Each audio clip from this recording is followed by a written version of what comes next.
উপকরণ।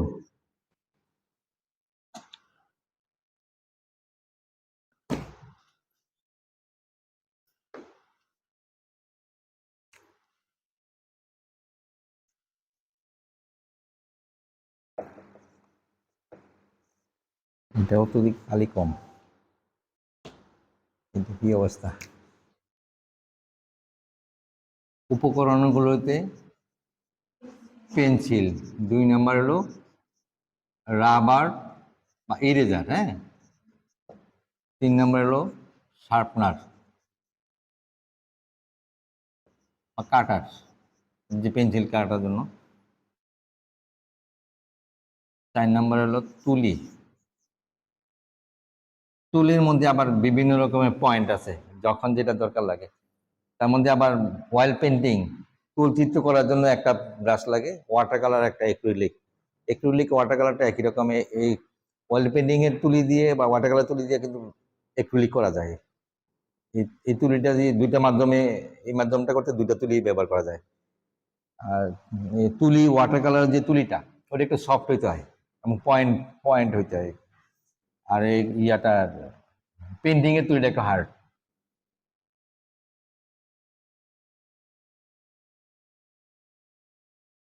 Bold, board লাগবে water colour করতে, জল রঙের জন্য বোর্ড লাগবে। ওই আর পেন্টিং পেন্টিং বা এক্রিলিকের জন্য তো ক্যানভাসে থাকে, ক্যানভাসটা হলো কাঠ দিয়ে মোড়ানো, মানে ওই প্র্যাকটিক্যালের এই বোর্ডের মধ্যে আছে দেখবেন, একটু ফ্রেম করা কাপড় দেওয়া।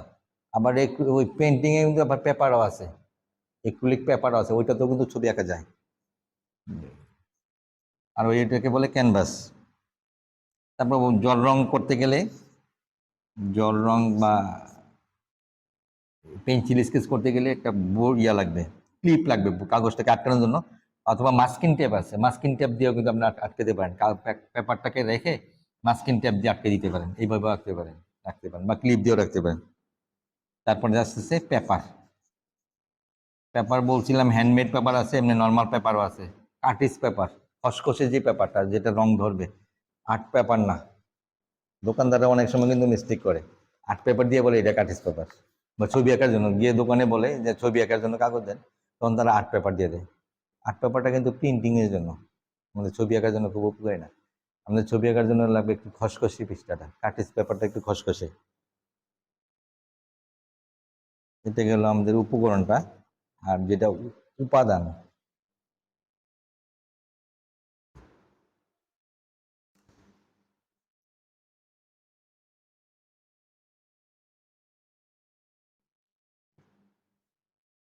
উপাদান হলো, আমরা তো বিন্দু থেকে মূলত শুরু, যেমন একটা বিন্দু থেকে কিন্তু ডিরেকশন শুরু হয়, বিন্দুটাকে অ্যাড হইলে কিন্তু একটা রেখা সৃষ্টি হয়। তাহলে আমরা রেখাটাই ধরতে পারি। আপনাদের তো সংক্ষিপ্ত আকার সিলেবাস, তো এই জন্য অনেকটা শর্ট করে দিচ্ছি। শুধু বিন্দু নিয়ে অনেকক্ষণ আলোচনা করা যাবে, এগুলি নিয়ে আলোচনা করতে গেলে যে 5-7 বছরে শেষ হবে না, এই জন্য একটু সংক্ষিপ্ত আকারে বলতেছি। রেখা,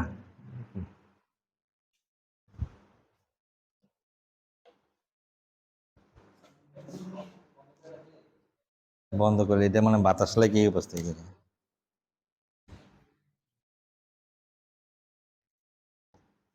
রেখা, হ্যাঁ, রেখা কিন্তু কয়েক ধরনের আছে। মূলত আমরা দুইটা রেখাকে বেশি প্রাধান্য দিই, একটা সরল রেখা, বক্ররেখা। বক্ররেখাটা তো এরকম হইতে পারে বা এরকম হইতে পারে, তাই না? আর সরল রেখাটা, এটাও একটা সরল রেখা, এটাও সরল রেখাই। কিন্তু বাঁকা দিলে, বাঁকা মনে করে যে বক্ররেখা না, বক্ররেখা মানে ঢেউ খেলে, এটা আবার ওয়েভ লাইন বলে এটাকে, ওয়েভ লাইন। এই যে বক্ররেখা, বক্ররেখাটা এরকম হইতে পারে, এরকম হইতে পারে, এগুলো বক্ররেখা।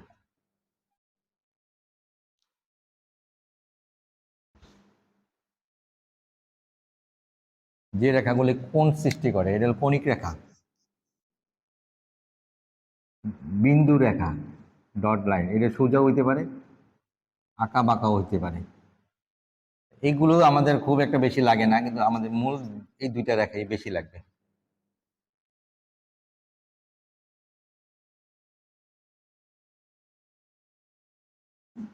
আকৃতি, আকৃতি হলো শেপ, আকৃতির মধ্যে আসতেছে ত্রিভুজ, এটা একটা আকৃতি, চতুর্ভুজ, বৃত্ত, ওভেল, এগুলি আকৃতি, বিভিন্ন আকৃতি। এটাকে যদি আবার ডিটেলসে যাই, আরো আকৃতি আছে, যেমন এটা ত্রিভুজ, ত্রিভুজ এটা না হয় এটা তো এরকম হইতে পারে, এটাও আকৃতি। চতুর্ভুজটা এটা তো বর্গক্ষেত্র, আয়তক্ষেত্র হইতে পারে, ক্লম্ব হইতে পারে, কিন্তু একটা ফর্ম, একই ফর্মের ভিতরে এটা, আরো ডিটেলসে যাই নাই আর কি দিকে। তারপরে আবার বক্ররেখা, এটা তো সরলরেখার মধ্যে, এটা এরকম হইতে পারে, বক্ররেখার মধ্যে হইতে পারে, যেমন সার্কেলটাকে বক্ররেখার মধ্যে হলো, এটা কিন্তু একটা সার্কেল আকারে, বেসিক ফর্ম কিন্তু রাউন্ড শেপ, বৃত্ত, কিন্তু এটা বক্র আকারের, আর এটা সরলরেখা, এটা বক্ররেখার দ্বারা, এগুলো আকৃতি।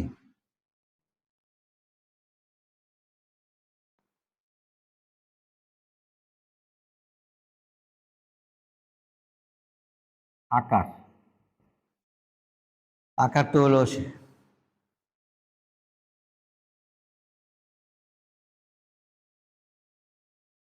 একটা মগই দড়ি,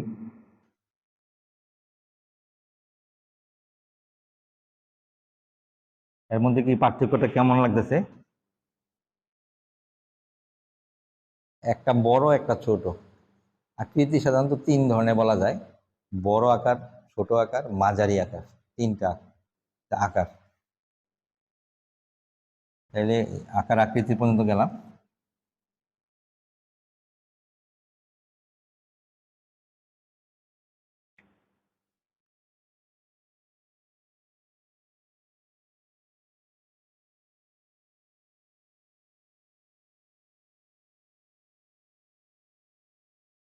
এটার মধ্যে দুইয়ের মধ্যে একটু পার্থক্য আছে না? পার্থক্যটা কি? কিসের পার্থক্য এটা? হুম, আকার আকৃতির মধ্যে পার্থক্য, আকৃতির মধ্যে পার্থক্য। এটা এক আকৃতির, এটা এক আকৃতির। আমরা এখানে গ্লাস বা মগ চিন্তা করি না, আমরা আকৃতিটা চিন্তা করি। আমাদের মূল বিষয়টা হলো আকৃতি, আমাদের ছবি আঁকার বিষয় নিয়ে আমরা এটা চিন্তা করি না, এটা মগ, গ্লাস, এটা চিন্তা না, যে কোনো কিছু হইতে পারে। তাহলে এর মধ্যে পার্থক্যটা হলো আকৃতির পার্থক্য।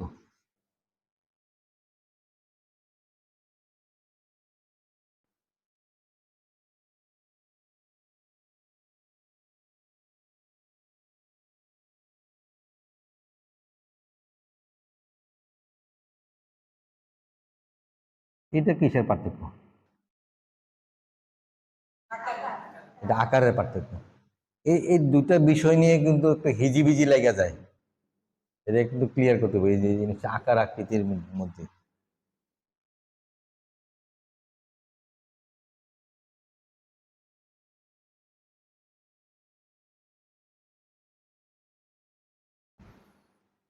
তাহলে উপাদানগুলোর ভিতরে রেখা, আকৃতি, আকার পর্যন্ত গেলাম। এটা আমাদের ড্রয়িং খাতার মধ্যে একটা ইয়া দেওয়া আছে, পৃষ্ঠা নাম্বার গ্রুপেও দেওয়া আছে, এই অনুযায়ী পৃষ্ঠা অনুযায়ী সাজাবেন, যেটাতে যে পৃষ্ঠাতে যা লেখা আছে ওগুলো ওইভাবে করে নেবেন। আর আরেকটা জিনিস আসছে এখানে, আলো ছায়া।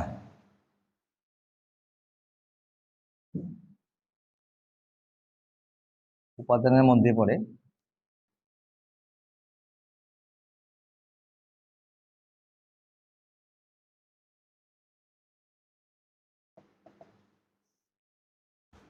আলো আছে বলে ছায়াটা আছে। আলো ছায়াটা হলো, ছবিটা আমরা যখন একটা জিনিস কাগজে আঁকি, ক্যানভাসে আঁকি, এই কাগজটা, ক্যানভাসটা হলো দ্বিমাত্রিক তল, মাত্রা তো তিনটা, ত্রিমাত্রিক হলো দৈর্ঘ্য, প্রস্থ, উচ্চতা থাকে, কিন্তু আমরা এই ক্যানভাসের মধ্যেই দ্বিমাত্রিক তলের মধ্যে ত্রিমাত্রিক ভাব বুঝাইতে হবে, তখনই ছবিটা ফুটে উঠবে। আবার ওই ত্রিমাত্রিকটা বুঝাতে গেলে আমার আলো ছায়াটা দরকার লাগবে, কারণ আলো ছায়া ছাড়া ত্রিমাত্রিক বোঝানো যাবে না, কারণ এটা দ্বিমাত্রিক। যদি আমাকে একটা পিরামিড করতে বলে, বানাইতে বলে, তাহলে আমি পিরামিড ফর্মটা বানাই নিলেই ত্রিমাত্রিক হয়ে গেল, কিন্তু এটাকে যদি বলে আমার কাগজে রূপ দিতে, তখন কিন্তু এটা আবার আলো ছায়া দেখাইতে হবে। ওই আলো ছায়া না দেখাইলে ত্রিমাত্রিক এফেক্টটা আসবে না। যেমন আমি ধরি একটা বৃত্ত, এখন এটা একটা সার্কেল আসছে, এটা একটা মানে ওভেল রাউন্ড শেপ, এর বেশি কিছু না। এটাকে যদি আমি বৃত্ত বানাই গোলক বানাই, তখন আমাকে এটা স্কেচ করতে হবে, আলো ছায়া দেখাইতে হবে, তাইলে এটা ত্রিমাত্রিক ভাব আসবে।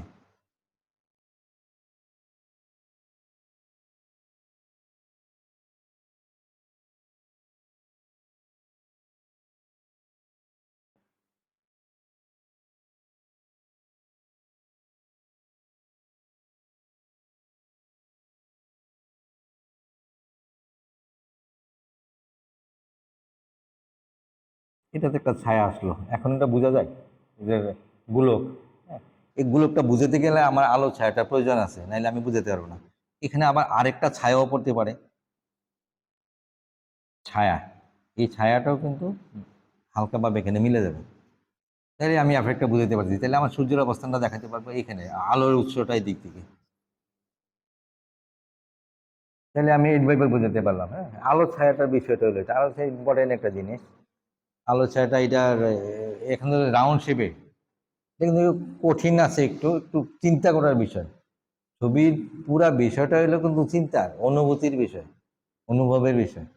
এটা কিন্তু মুখস্থ করার বিষয় না, যে আমি কিছু মুখস্থ করে ফেললাম, আমি এটা মুখস্থ করছি, লিখে ফেললাম, তাই আসবে না। ওই যে যেমন এবার মায়ের কুলে শিশু পরীক্ষাতে আসছে, এইগুলি যে ফর্ম, মানুষ আকার যে ফর্ম, এই যে ত্রিভুজ, চতুর্ভুজ, বৃত্ত, ওবেল শেপটা দিলাম, এদিক দিয়ে কিছু ফর্ম আছে, এই ফর্মগুলি জানা না থাকলে মুখস্থ করে লাভ আসবে না। কারণ ওইখানে যে টিচাররা যেগুলো খাতা কাটবে, ওরা আর্টিস্ট, ওরা আপনাদের পেন্সিলের টান দেখলে বুঝে বলতে পারবে আপনি কত জানছেন। আপনি উপস্থাপনটা, যেমন আমি একটা পুরো একটা কাগজ দিল, আমাকে একটা গোলক আঁকতে দিল, পৃষ্ঠাটার কতটুকুতে আমি আঁকবো, আমার সাইডে দিয়ে কিন্তু মার্জিন করার জন্য বর্ডার দিতে হবে না, কিন্তু বর্ডার জায়গায় রাখতে হবে, ওই জিনিসটা মাথায় রাখতে হবে। তারপরে উপরে স্পেসটা একটু রাখতে হবে, আর নিচের স্পেসটা একটু কম থাকবে, তো উপরে স্পেস বেশি রাখতে হবে, এর ভিতরে এটা উপস্থাপন করতে হবে। আবার দেখতে হবে উপস্থাপনটা, যদি এটা তো গোল দেখে না, আমি স্কোয়ার কাগজ হলেও হবে বা পাশে হলেও হবে, আমাকে দেখতে হবে কিভাবে আমি, সাবজেক্টটা যদি লম্বা হয় পিরামিড আকৃতির হয়, খাতাটা যদি লম্বা হয় পৃষ্ঠাটা, তাহলে আমি সোজা আঁকবো নাকি এইভাবে আঁকবো, এইগুলো নিয়ে চিন্তা করে আঁকতে হবে। উপস্থাপনটার উপরেও কিন্তু নাম্বার নির্ভর করবে, টিচাররা দেখে যখন খাতা কাটবে, দেখবে তখন কিন্তু এই বিষয়টা মাথায় রেখেই কাটবে। ওনারা তো আর ওই খাতা দেখে না, ওদের মেমোরিতে আছে আর্টিস্টের। আলো ছায়া, আলো ছায়ার মধ্যে সচরাচর যে ইয়েটা দেখা যায়, যেটা সব সময় যেটা বুঝাই নেয় আর কি, এটা আলো ছায়া।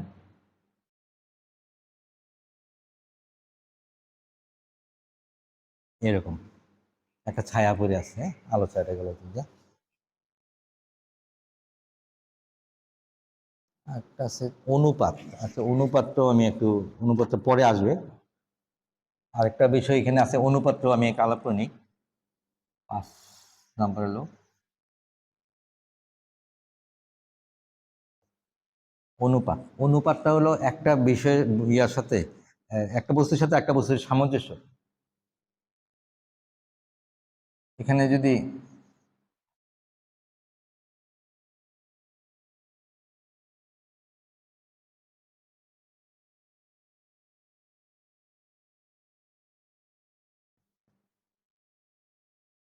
এটার মধ্যে কি একটু বিভ্রট লাগতেছে না, একটু ভুল ভুল লাগতেছে না? কারণ একটা তো গাছটা তো দেখা যাইতেছে চারা গাছ না, চারা গাছ না, এটা দেখতে দেখা যাচ্ছে পরিপক্ক গাছ। এই গাছের সাথে একটা মানুষ হয় না, তাহলে এটার একটা মানায় নাই, অনুপাতটা সঠিক হয় নাই। তাহলে অনুপাতটাও কিন্তু ওইভাবে চিন্তা করতে হবে, একটা মানুষ হলে এতটুকু হইলে যদি এটাকে মানিয়ে নেওয়া যায়, বা আরো ছোট হইতে পারে, এটা কি বলে অনুপাত।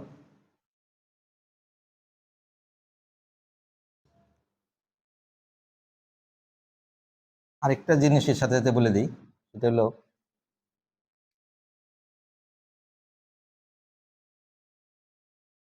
পরিপ্রেক্ষিত, সবচেয়ে বেশি ইম্পর্টেন্ট।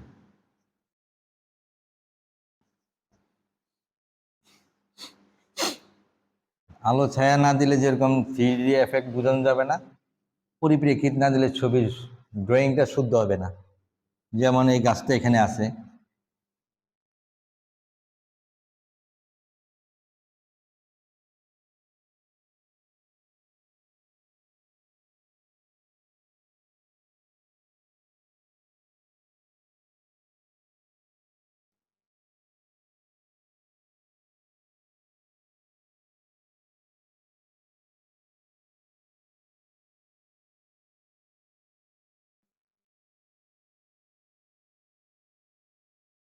একটা রাস্তা চলে গেছে দিক থেকে। এই রাস্তাটা যখন দূরে চলে গেল, এক সমানে গাছ, এটা দূরে যাওয়ার কারণে এটা ছোট দেখা যাচ্ছে, মানুষটাও ছোট দেখা যাচ্ছে। এই যে দূরে চলে গেল, চলে যাওয়ার কারণে এবার পরীক্ষাতে দেখলাম আপনাদের এই সেশনে পরিবেশকে দিতে বলছি, দৃশ্য কে হচ্ছে সবাই। বিষয়টা কিন্তু গুরুত্বপূর্ণ, কি চাইতেছে আর কি দিতে হবে। আবার পাশাপাশি আরেকটা জিনিস বললাম না, যে উপস্থাপনটা আমার কিন্তু বড় দৃশ্যের মধ্যে শুধু আমার কোনা দিয়ে আমি একটা জিনিস বুঝে নিব তা না, আমার বুঝে নেওয়া দরকার নাই। আপনারা উপস্থাপনটা করুন এরকম, ওদের দেখা যায় আমি খুঁজতে বলবো না যে কোথায় একটা দৃশ্য আঁকলো, এখানে ঘর বাড়ি দুনিয়া রাখলো, এদিকে দিয়ে একটা দিল, কিন্তু একটু উপাদান রাখছে, কিন্তু এটা তো আমার বিষয় না। আমি চাইছি পরিপ্রেক্ষিত, এটাকেও মানে মূল বিষয়টাকে উপস্থাপন করতে পারতো, কিন্তু পুরো দৃশ্যের ভিতরে আমি ওই খুঁজে দেখবো যে একটু পরিপ্রেক্ষিত আছে, এটা কিন্তু সঠিক না। তাও কি করবো, নাম্বার তো পাইবেন, কিন্তু জিনিসটা জানা দরকার। এটা পরিপ্রেক্ষিত, বুঝতে পারছেন ব্যাপারটা? হ্যাঁ, হ্যাঁ, পরিপ্রেক্ষিত হলে দূরে গেলে বস্তু ছোট হয়ে যায়। এই রেল লাইনের মাঝখানে দাঁড়ালে দেখা যায় রেল লাইনটা এক বিন্দুতে মিলে যাচ্ছে, বা একটা বিমান ও অনেক দূরে গেলে ছোট হয়ে যাচ্ছে। এই যে বিষয়টাকে, এবং রাস্তাঘাটের বিষয়টাও, যেমন একটা ইলেকট্রিক ল্যাম্প পোস্ট আছে, এটা ল্যাম্প পোস্টটা যখন দূরে চলে যায় আস্তে আস্তে ছোট দেখা যায়। সমান্তরালের না, যেমন আমি এখানে দাঁড়াইছি, এই যে দেয়ালটা, এই দেয়ালটা যতটুকু আমার, ওই দেয়ালটা যদি আমি এতটুকু আঁকি, আমি স্কেলে মাপ ধরে যদি আঁকি, ওইটা উঠে যাবে আর উপরে। যেমন আই লেভেল আছে, আই ভিউ লেভেলে, এই লেভেলটা আমার এতটুকু, এতটুকুর মধ্যে এতটুকু আছে। এই রাস্তাটা যেমন, এই ওয়ালটা